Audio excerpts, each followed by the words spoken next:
L'histoire de France regorge de secrets, d'histoires enfouies. Et aujourd'hui, nous allons parler d'un homme qui renferme un mystère sur son identité et surtout sur les raisons de son séjour à la Bastille. Je veux bien sûr parler de l'homme au masque de fer. Nous sommes le 30 avril 1687. Notre fameux masque de fer fait sa première apparition sur l'île de Sainte-Marguerite. Et ça se trouve juste ici. Il y restera 16 ans, jusqu'à ce qu'il soit transféré à la Bastille. Et c'est là où l'affaire prendra de l'ampleur. Et qui est ce prisonnier? Pourquoi est-il là? Bande d'impatients, je vais tout vous expliquer. Maintenant, parlons de son identité. Et c'est pas du tout simple.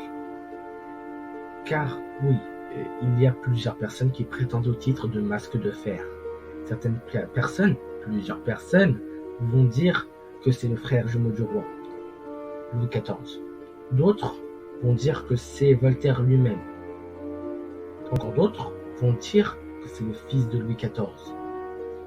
Et il y a aussi plein d'autres théories.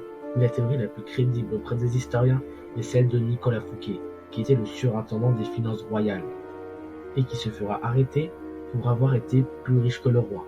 Ouais, c'est tout.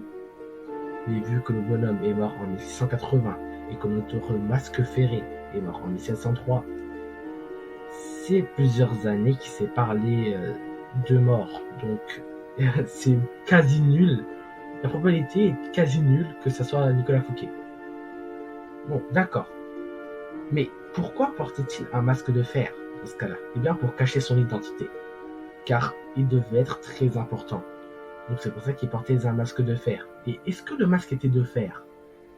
Eh bien, désolé de cacher vos fantasmes. Mais probablement pas. Déjà, le masque aurait été de velours, car porter un masque de fer H24 aurait eu des retombées pas très médicales. En gros, il aurait chopé des maladies. Donc, il serait probable, comme je l'ai dit, que le masque serait de velours. Mais pourquoi était-il incarcéré? Eh bien, là encore, il y a plusieurs avis. Et ils sont très mitigés. Si ça serait le frère jumeau du roi, eh bien, il serait incarcéré car il aurait menacé la légitimité du roi sur le trône. Si jamais ça aurait été Fouquet, oui, mais il est mort, comme je l'ai dit, des années avant notre masque ferré. Donc ce n'est pas lui. Donc on écarte tout de suite la théorie. En amont de la reine dans ce cas-là. Peut-être. Mais on ne le saura peut-être jamais. C'est ça la beauté de l'histoire. C'est que parfois il y a des mystères qui n'ont pas besoin d'être élucidés. Des mystères qui donnent l'intérêt à cette science. Et ça, je l'ai compris.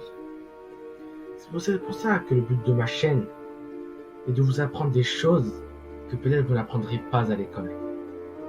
En tout cas, si vous avez aimé ma vidéo, abonnez-vous. Likez et lâchez un petit commentaire.